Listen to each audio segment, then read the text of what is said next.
Cerita dibuka dengan prolog yang menceritakan tentang keindahan bumi yang dengan cepat hancur karena bencana alam terus-menerus. Maka dari itu, 1000 tahun yang lalu, tepatnya pada tahun 2018, dibentuklah Persatuan Pasukan Ranger yang bertugas mengevakuasi manusia ke planet baru, yaitu Nova Prime. Namun kehidupan manusia di Nova Prime tak selalu berjalan dengan baik, karena mereka harus berhadapan dengan makhluk asing yang disebut sebagai Skrull.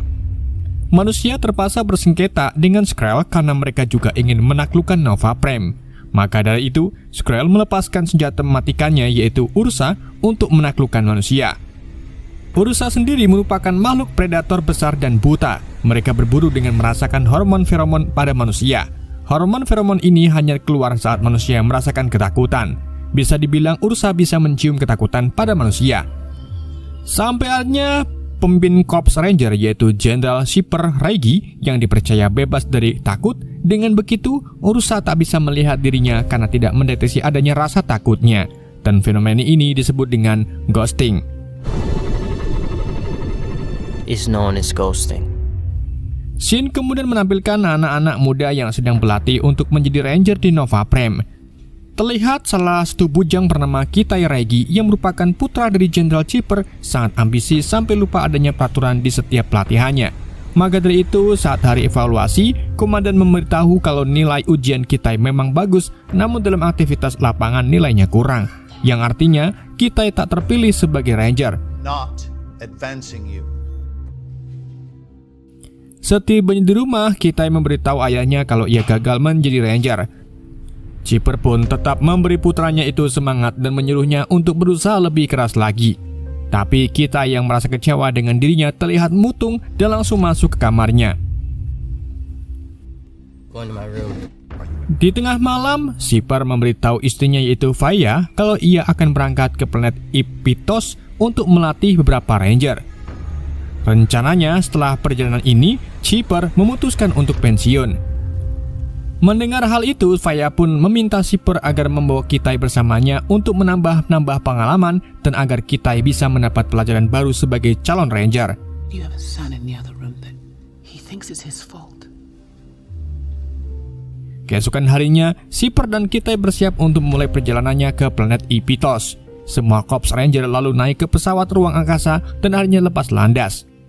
Di tengah perjalanan, Kitai tak bisa tidur tenang karena tempat duduknya tidak nyaman. Jadi Kitai pun berjalan-jalan menyusuri pesawat ruang angkasa dan berakhir di ruangan yang menyimpan sebuah benda yang di dalamnya terdapat Ursa. Sebelum Kitai melihat dari dekat, ia lalu dihentikan oleh seorang ranger karena mengabaikan peraturan dilarang masuk. Tapi karena para ranger ingin melihat apakah Kitai patuh kepada ayahnya atau tidak, maka mereka menantang Kitai untuk mendekati benda tersebut.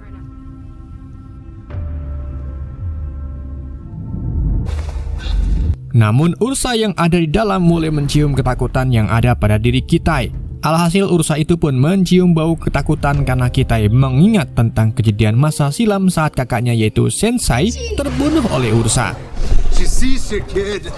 Di saat yang sama, Shipper terbangun dan memeriksa gaya gravitasi di dalam pesawat menggunakan teknologi yang ada di cincinnya. Disitulah ia sadar kalau ada yang tak beres. Jadi ia memerintahkan para ranger agar mengamankan semua kargo. Sedangkan Kitai diminta untuk kembali ke tempat duduknya dan masang sabuk pengaman. Shipper kemudian masuk ke ruang kendali dan bertanya ke pilot apakah ada hujan asteroid di sekitar pesawat mereka. Namun para ranger tak mendeteksi adanya hujan asteroid. Sampai akhirnya mereka menyadari adanya hujan asteroid besar yang datang ke arah mereka. Alhasil, seluruh pesawat itu pun terguncang akibat hantaman asteroid tersebut hingga terjadi kerusakan cukup parah.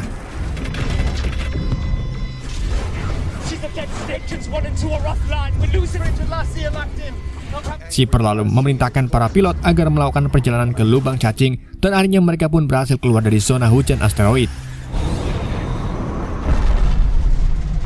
Akan tapi, pesawat itu rusak parah sehingga mereka memilih untuk melakukan pendaratan darurat di sebuah planet yaitu planet Bumi. Karena itulah, banyak ranger yang terlempar keluar dan hanya menyisakan Kitai karena ia memakai sabuk pengaman.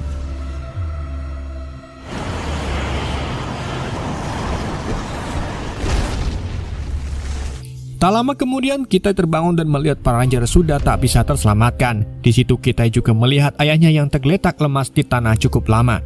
Sampai akhirnya Shipper sadar kembali dengan keadaan kedua kakinya terluka parah yang akhirnya membuat Shipper kesusahan untuk berdiri.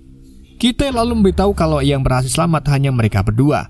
Selain itu, sebagian belakang pesawat juga hilang, yang artinya Ursa yang mereka bawa jatuh di tempat lain.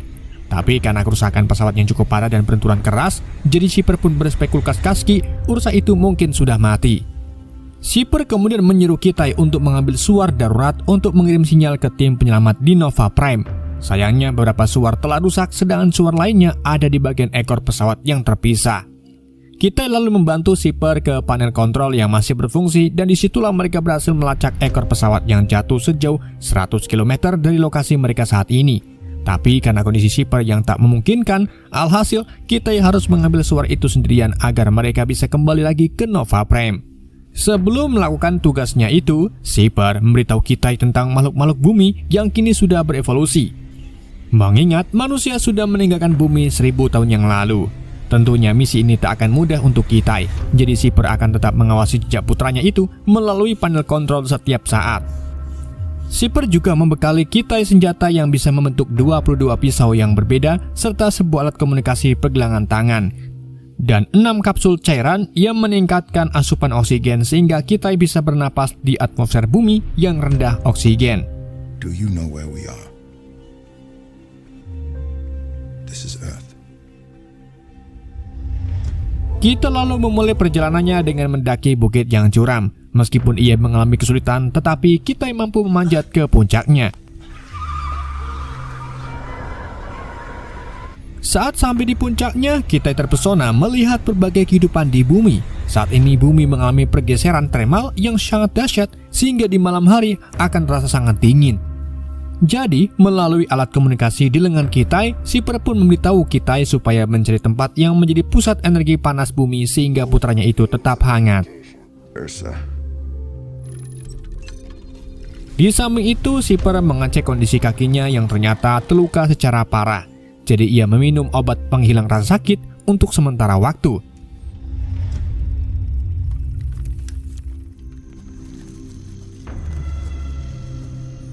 Kita kembali lagi ke Kitai yang sampai di tengah hutan dan didekati oleh seekor ketek. My suit's turned black. Shipper yang memantaunya dari monitor pun meminta Kitai agar tidak mendekati hewan tersebut. Ternyata ketek itu merupakan ketek ganas yang sudah berevolusi. Dan karena Kitai ketakutan, jadi ia pun melempar batu ke arah hewan itu. Tanpa ia duga kalau caranya itu malah menarik perhatian sekelompok ketek ganas yang akhirnya mengejar Kitai.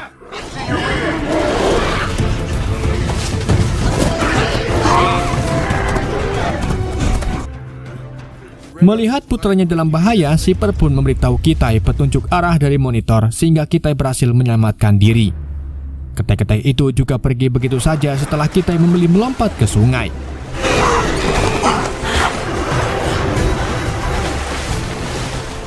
Kitai kemudian keluar dari sungai dan berlari sekuat tenaga ke dalam hutan. Saat berhenti berlari, Kitai baru sadar kalau ada lintah beracun menempel di tangannya. Kitai pun langsung melepas lintah tersebut. Namun ternyata parasit itu sudah meninggalkan racunnya di tubuh Kitai. Seketika, Kitai pun mulai kehilangan penglihatannya dan tubuhnya kaku serta tak bisa bergerak. Shipper lalu menyuruh Kitai menyuntikkan penawar dari kotak P3K-nya. Kitai yang mulai terkena racun sebisa mungkin menyuntikkan dosis tersebut dan langsung pingsan. Press it into the ground. Great work, Cadet. For a little bit. That's a paralyzing agent. Every 10 minutes. Tak lama kemudian Shipper mencoba membangunkan Kitai dari pingsannya dan mengingatkan kalau cuaca akan semakin dingin saat malam tiba. Dengan segera Kitai yang sudah sembuh total langsung berjalan ke arah sana. Sedang Shipper melakukan operasi kecil pada kakinya agar ia bisa bergabung membantu Kitai. Pada saat itu juga Shipper mengenang kembali saat ia mengucapkan selamat ulang tahun ke putrinya sebelum kematian putrinya. No, I think you can. Watch him go. Watch him. Set lights out. All good. That's about one around. Beberapa saat kemudian saat di tengah perjalanan, Shipper minta Kitai untuk mengecek persediaannya. Dan terlihat kalau persediaan oksigennya tersisa 4, namun 2 kapsul hancur. Dari situlah Kitai memilih berbohong dan mengatakan kalau persediaan oksigennya masih sisa 4 kapsul, karena tak ingin ayahnya khawatir.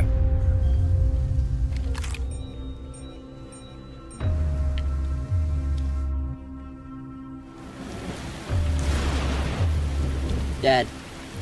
Di malam harinya, kita bertanya ke Shipper bagaimana ia menemukan teknik ghosting untuk pertama kalinya. Jadi Shipper menjelaskan kalau dulu ia lari setiap melihat Ursa di hadapannya. Namun Ursa itu berhasil menangkap Shipper sehingga keduanya jatuh ke sungai. Saat di dasar sungai, Ursa tetap mencoba menenggelamkan Shipper hingga membuat Shipper pasrah akan kematiannya dan tak merasakan takut lagi. Dan di saat itulah Ursa tak bisa melihatnya sehingga memberi kesempatan Shipper untuk membunuhnya. Onto the bottom. This is how I wanna die, but it's not moving. And it dawned on me, shining through the water. Midway checkpoint. Keesokan harinya kita melanjutkan perjalanannya. Hingganya ia harus melewati air terjun tinggi untuk mencapai ketujuannya.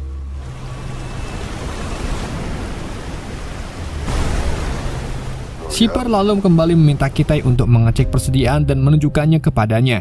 Saat mengetahui kalau Kitai berbohong tentang persediaannya, Shipper pun marah dan minta Kitai agar membatalkan misinya. Return to the ship. Now return to the ship. Namun Kitai tetap kekeh ingin melanjutkan misinya dan ingin membuktikan ke ayahnya kalau ia bukanlah pengecut. Tanpa ragu, Kitai pun melompat dari tebing dan menggunakan setelannya untuk memandu arah jatuhnya.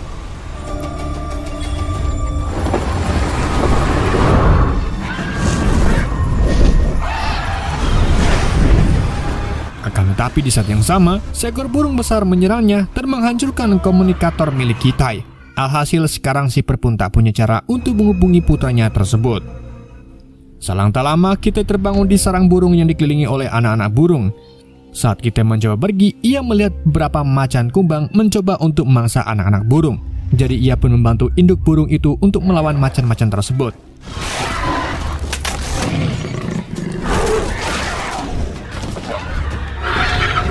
Sayangnya, anak-anak burung itu tak bisa diselamatkan dan membuat induk burung teriak histeris. Sedang Kitai menggunakan kesempatan itu untuk melarikan diri dari tempat tersebut. Di sisi lain, Shipper mencoba melacak Kitai melalui monitor satelitnya. Namun ia malah menemukan dua ranger tertusuk di pohon yang diduga merupakan ulah dari Ursa. Sedangkan Kitai memilih bermalam di sebuah goa. Karena kini tak ada Shipper yang mengarahkannya, jadi Kitai hanya mengandalkan ingatannya untuk mencapai ekor pesawat.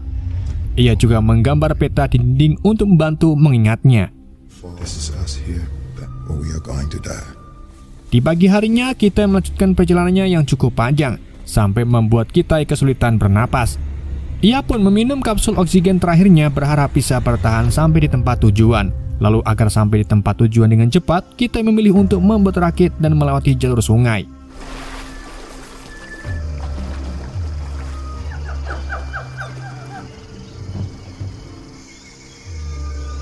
Setelah beberapa waktu, Kitai tertidur dan memimpikan almarhum kakaknya yang mengatakan kalau Kitai hampir sampai di tempat tujuan. Kitai lalu terbangun dan cepat-cepat mencari tempat berlindung yang hangat karena hari semakin gelap.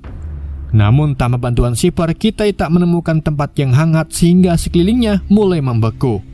Alhasil Kitai pun jatuh pingsan dan merasakan ada sesuatu yang menyeretnya ke tempat yang hangat sudut. Iya benar. Kitai lalu terbangun keesokan paginya dan mendapati kalau burung besarlah yang menyelamatkan nyawanya. Ternyata burung itu menutupinya dengan dedaunan serta ranting dan memperlakukannya seperti anak burung. Kitai pun mencoba berterima kasih ke burung tersebut, tapi tanpa disadari kalau burung tersebut sudah mati. Kitai lalu berjalan sebentar ke depan dan akhirnya menemukan ekor pesawatnya. Disitulah ia menemukan sebotol oksigen cair dan segera mengambilnya.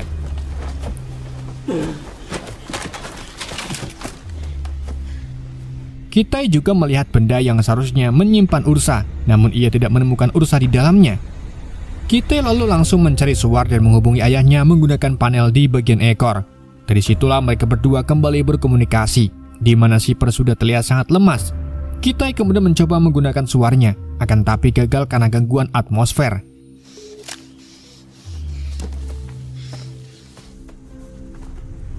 Di saat itulah Kitai melihat gunung berapi di dekatnya dan memutuskan untuk mencoba menggunakan suar dari atas gunung berapi tersebut. He said it to scare you. Namun masalah baru muncul karena Ursa yang hilang berhasil melacak keberadaan Kitai dari rasa takutnya. Kitai yang menyadari hal itu pun langsung lari dari Ursa. Sampai akhirnya Kitai kembali berhasil selamat setelah melompat ke perairan dan mendekati gunung.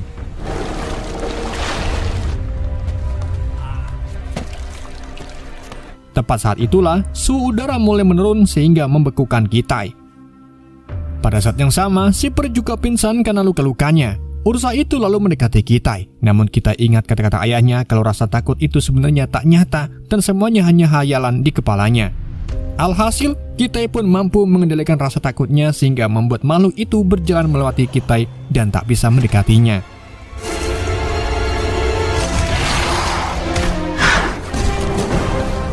Dengan keberanian barunya, Kitai lalu membunuh makhluk tersebut dengan mudah.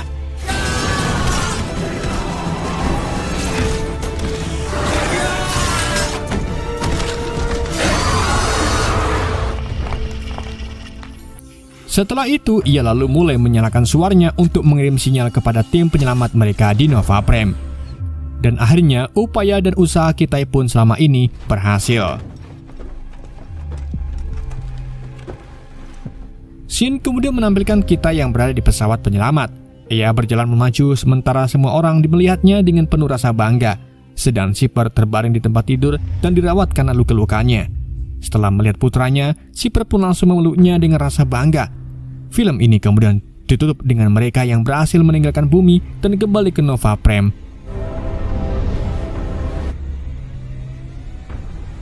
Oke, itulah alur cerita film After It yang dirilis pada tahun 2013. Mohon maaf jika ada kesalahan dalam penyampaiannya ataupun penyebutan nama. Sekian dari Yende, sampai jumpa di video berikutnya.